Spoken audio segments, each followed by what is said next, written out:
All right, my couture crafters, let's jump into this. I just felt like doing a really quick plan with me. I just felt like having some color on my cloth and paper pages. I have not decorated pages, I think, all year. It's not something I do on a regular basis. Every now and then I will.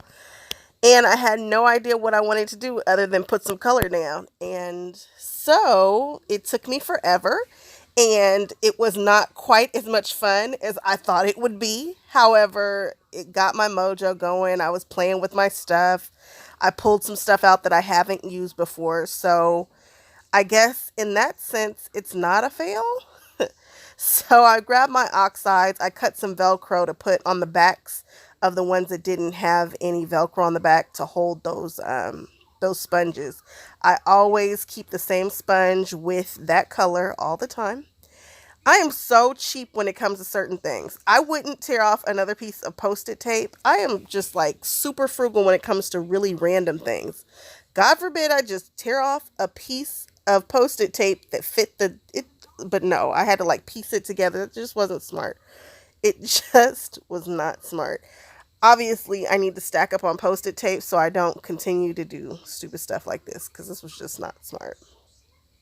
This whole process is a bit all over the place, but hey, again, I just felt like putting some color in my planner, so this is what we get. In my mind, I just wanted it darker around the edges and then to get lighter in the center so that it wouldn't be competing with whatever I wrote in the center. And this would have been a great thing to do last week because I had so much going on this week. It was ridiculous. And then as I'm starting to put stuff in there, I'm like, what is it that I have to do this week? Whatever. I don't care.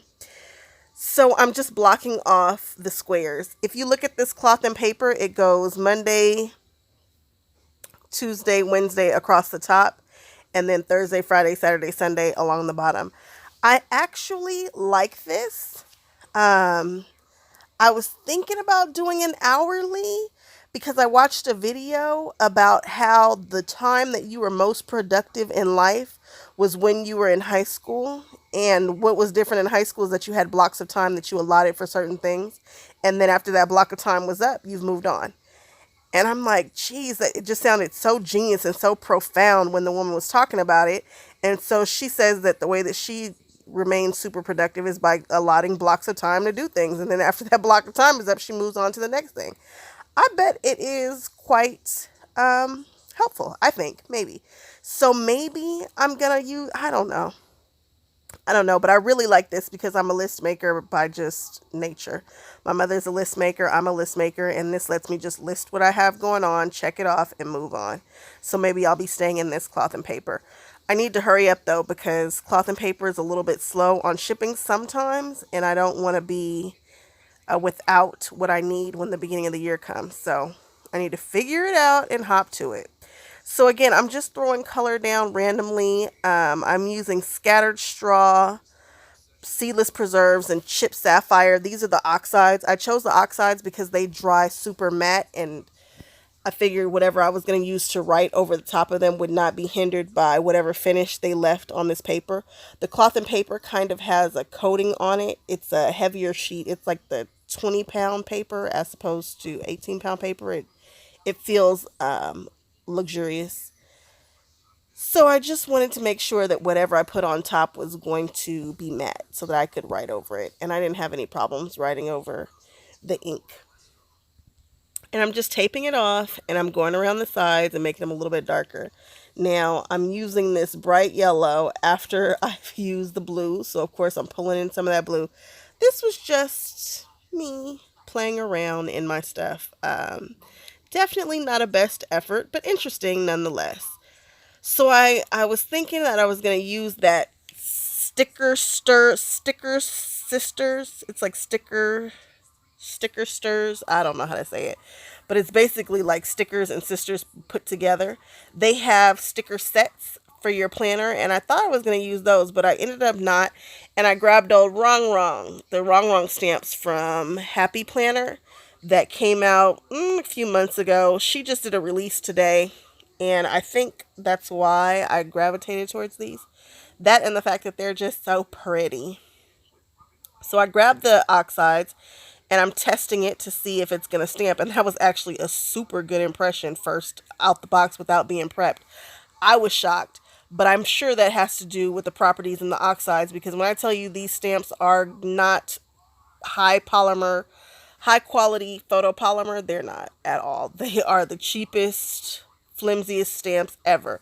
However, I did manage to get a good impression, so I'm not sure that I should be dragging these stamps like that. I really like the imagery and I was able to make it work. And I know if I really wanted to make them work, I would have used some VersaFine Clear.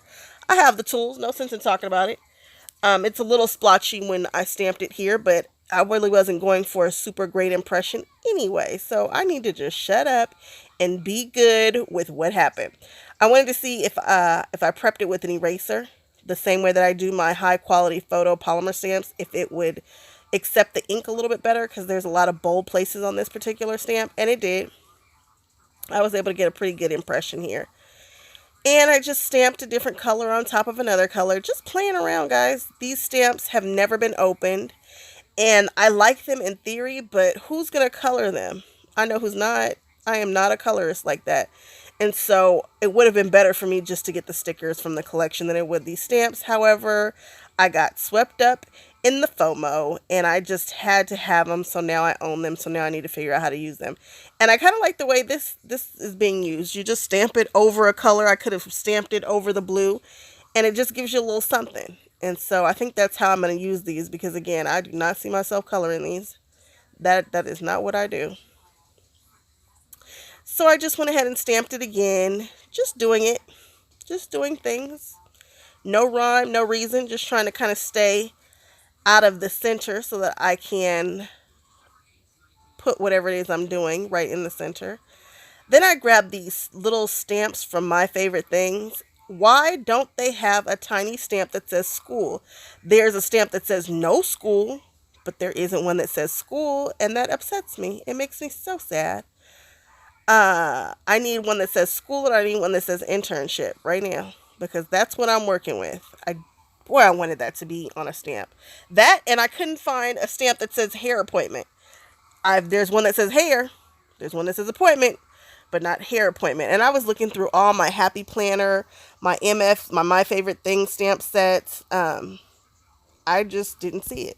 So the question is, do I need another stamp set that has these things in it? Am I ever going to find a stamp set that has the word internship on it? Probably never.